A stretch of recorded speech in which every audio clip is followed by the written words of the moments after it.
Саламатсыңарбы урматтуу окуучулар. Бүгүнкү сабагыбыздын темасы байыркы кыргыздар. Сабактын планы: кыргыз этнониминин биринчи оозго алынышы, уламыштар кыргыздар жөнүндө, окумуштуулардын илимий божомолдору, кыргыздардын байыркы ата журту, байыркы кыргыздардын хун дөөлөтүнө баш ийиши, кыргыздар биздин заманга чейинки биринчи кылымдын биринчи жарымында, кыргыздардын алгачкы көз карандысыз мамлекети, кыргыздар биздин замандын биринчи бешинчи кылымдарында. Кыргыз этнониминин биринчи оозго алынышы. Кытай тарыхчысы Сыматжан биздин заманга чейин 145-86 жылдар жашап өткөн өзүнүн Ши Ци тарыхый жазмалар эмгегинде белгилегендей, биздин заманга чейинки 201-жылы хундардын падышасы Моде Шануй Гяньгунь, Цик, Кызмут, Кыргуу жана башка варианттары кездешет. Башкача айтканда, кыргыздарды багындырып алган. Цынгундар байыркы кыргыздардын кытайлыктар тарабынан аталышы. Которгондо темир эл дегенди түшүндүрөт. Кытай жазмаларында кыргыздардын жери, жез, темир, алтын кендерине өтө бай болгондугу айтылат. Кыргыздар темир кендерин казганды жакшы өздөштүргөн. Ошондой эле асмандан түшкөн метеориттектүү кан темирди өзгөчө баалап, андан өтө бекем курч курал-жарактарды жасагандын сырын билген. Кытай жазмаларында кыргыздар кан темирди иштетүүнүн сырын 10-кылымга чейин билгизбей жашыруу сакташкан. Кан темирди кытайлар цяша деп аташкан. Ушундан улам алар байыркы кыргыздарды ценгундар, кыргызча которгондо темир эл, тактап айтканда темирди, өзгөчө кан темирди жакшы иштеткен эл деп аташкан. Кыргыздар жөнүндө уламыштар. Бөрү уулу үйлөнүп, 4 уулду болот. Анын эң улуусу Нодулушат байыркы түрктөрдүн Ашина династиясынын негиздөөчүсү болгон. Дагы бирөө Афу жана Гань дарыяларынын аралыгындагы Цего, кыргыз деп аталган жерлерде падышалык кылган. Хива ханы жана көрүнүктүү тарыхчысы Мухаммед Абдулгазы Баатыр хан өзүнүн Түрктөрдүн санжырасы деген чыгармасында ууздар анын бир тармагы деп аталган кыргыздарды Ууз хандын небереси деп жазган. Кыргыздар так ошонун уругунан келип чыккан, тактап айтканда түрк атанын тукуму деп эсептейт.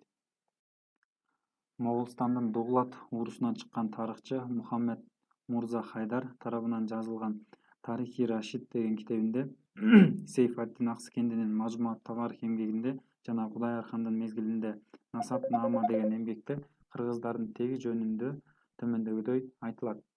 Адам атадан Нух пайгамбарга чейинки белгисиз. Нух пайгамбардын топон суусунан кийинки анын Сам, Яфас, Хам деген балдарынан тараган урпактарына токтолгон. Түрк атадан тарагандан Ууз ханга чейинкисин Ууз хандын уулу зайыбынан 6 уул Күн хан, Ай хан, Жылдыз хан, Көк хан, Тоо хан, Деңиз хан болгон. Бул 6 уулдун ар биринин 4 уулу болгон. Тоо хандын уулдары Кыргыз хан, Салыр, Имар, Алаюн, Тули деп келет. Насаап Нааманын кыргыз элинин баяны деп аталган бөлүмүндө кыргыздардын түпкү мекени Саланткар, Анткара-Муран дарыяларынын чегинде болгондугун, Чыңгызхан кыргыздар менен бир атадан тарагандыгын жана Кыргыз хан Ууз хандын небереси Тоо хандын баласы болгондугун белгилейт. Кытайлык Юан Ши Юан Суалеси тарыхы эмгегинде кытайлык 40 кыз менен түндүктөгү Уус өрөөнүнүн калкынын урпагы кыргыздар деп жазган.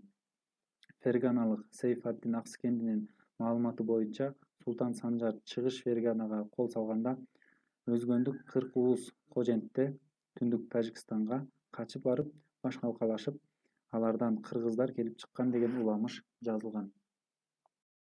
Уламыш боюнча 40 кыз Фергана тоолорунан 30 уулду кездештиришет. Кыргыз эли ошол 40 кыз менен 30 уулдан тараган деген божомолдор бар.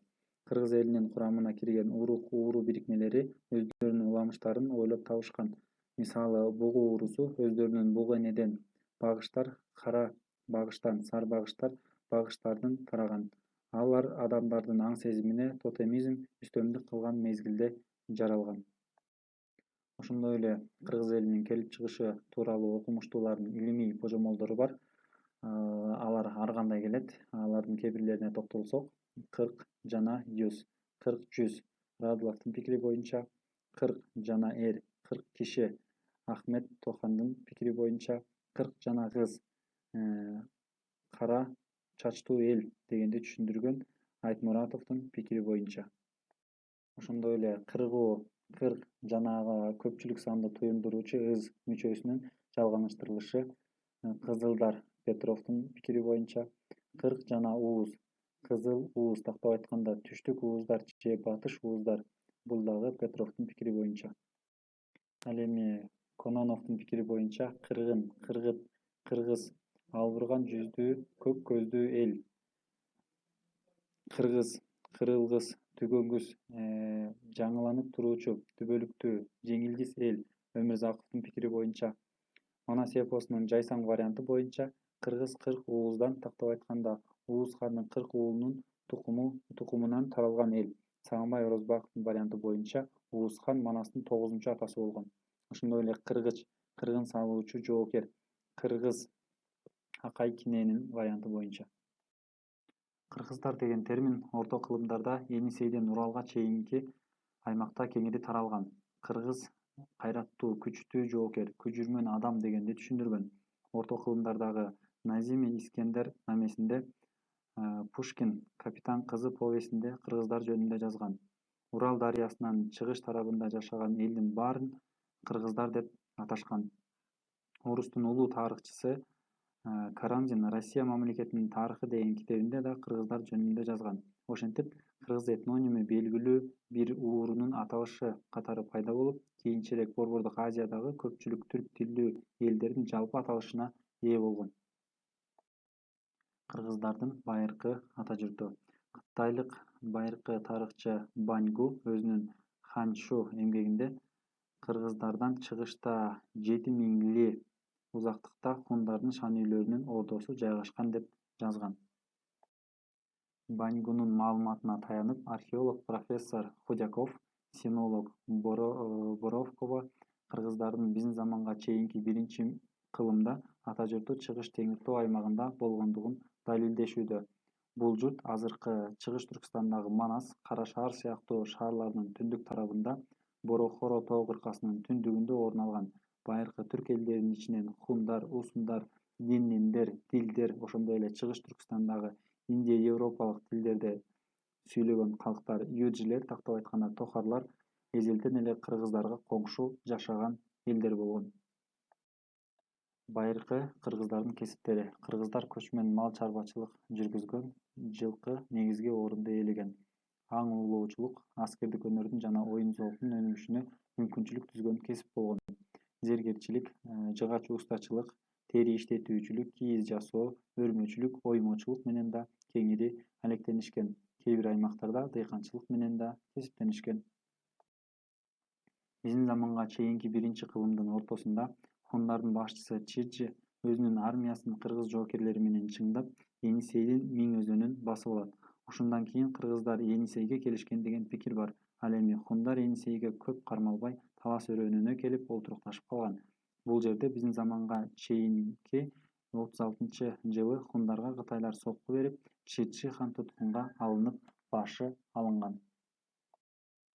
Байыркы кыргыздардын хун дөөлөтүнө баш ийиши. Кытай тарыхчысы Цыматсан жазгандай, азыркы Монголиянын аймагын хундардын шан үйү Моде биздин заманга чейинки 201-жылы түндүккө жогортулга чыгып, бир нече уурлар менен катар кыргыздарды да өзүнө каратып алган. Кыргыздар Моде шан үйгө баш ийген жерде өзүнчө мамлекеттүүлүккө ээ болгон. Биздин заманга чейинки 3-кылымдын аягынан тартып хундардын курамында болгон.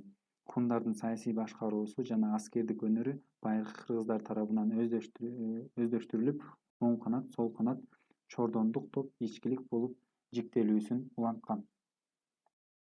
Кыргыздардын биздин заманга чейинки биринчи кылымдын биринчи жарымындагы өнүгүүсү. Цюйдихеу шан үй мезгилинде биздин заманга чейин 99-жылы кытайлык Лилин жетектеген 30 000 аскерлер хундарга кол салып жеңилет, өзү колго түшөт. Лилин хундарга кызмат өтөөгө макул болот. Кийин Цюйдихеу ага өз кызын берип, Батыш хандыгын Чукибек титулун берип, Енисейлик кыргыздарды башкарууга жөнөтөт. Ошондуктан Лилин жана хун аялынын урпактары кыргыздар деген божомол бар. Биздин заманга чейинки 90-жылы Лилин жетектеген кыргыздар Яншан тоосунун жанында кытайлыктар менен согушуп, аларды талкалаган. Лилинди Манас эпосундагы Алмамбеттин образына салыштырышат. Биздин заманга чейинки 60-жылдарга чейин кыргыздар хун дөөлөтүнүн туруктуу вассалдары болгон. Хун Шануи кыргыздардын аймагын өз ордосунан дайындалган адам аркылуу башкарып турган. Биздин заманга чейинки 71-жылы хундарга каршы уусун динлендердин көтөрүлүшү чыкканда, кыргыздар аларга кошулган эмес. Демек, хун мамлекетинин саясатын туруктуу ишке ашырууга катышкан. Кыргыздардын алгачкы көз карандысыз мамлекети. Хун дөөлөтү начарлаган мезгилде, биздин заманга чейинки 56-жылы кыргыздар саясий көз карандысыздыкка жетишкен. Алардын чордондук аймагы Чыгыш Теңир тоонун түндүк жагында Борохоро тоо кыркасы менен Зоосотин Элисун чөлүнүн ортосунда жайгашкан. Баньку чакан кыргыз мамлекетин Го падышалык деп белгилеген. Биздин заманга чейин Чеджи кыргыз падышачылыгын басып алган. Чеджи кыргыздардын өлкөсүнө бир аз байырлап, андан ары Каңбый мамлекети менен мамиле түзүп, батышка жылган. Ошондо анын кыргыз аскер топтору биздин заманга чейин 48-42-жылдары Талас өрөөнүнө чейин келгендиги айрым изилдөөчүлөр тарабынан белгиленген. Кыргыздар биздин замандын 1-5 кылымдарында. Кыргыздар биздин замандын 1-5 кылымдарында Теңир тоонун чыгыш тарабын мекендеген динлендердин жана хундардын бир бөлүгү кыргыздарга кошулган. 5-кылымда кыргыздар Төлөстө сыяктуу түндүк Кытайдын ооп келген жуан-жуандарга баш ийишкен. Түрктөрдүн Бөрү эне уламышы боюнча Ашина түрк уурусу менен кыргыздар Бөрү эненин урпактарынын бир катары эсептелинет. Башка түрктөрдөй эле кыргыздар да Теңирге, жер-сууга, Чолпон жылдызга, айга сыйынган. Кыргыздардын байыркы тарыхы Чыгыш Теңир тоодо биздин замандын 5-кылымынын акырына чейин созулган. Тема боюнча суроолор. Кыргыз этноними качан биринчи оозго алынган? Цымадсандын кыргыз тарыхындагы орду. Кыргыздар жөнүндө элдик уламыштар менен илимий божомолдорду салыштыргыла. Кыргыздардын байыркы ата журту кайсы чөлкөмдө болгон? Хундар кыргыздарды качан каратып алган? Моде Шануй Лилин жөнүндө эмнелерди билесиңер?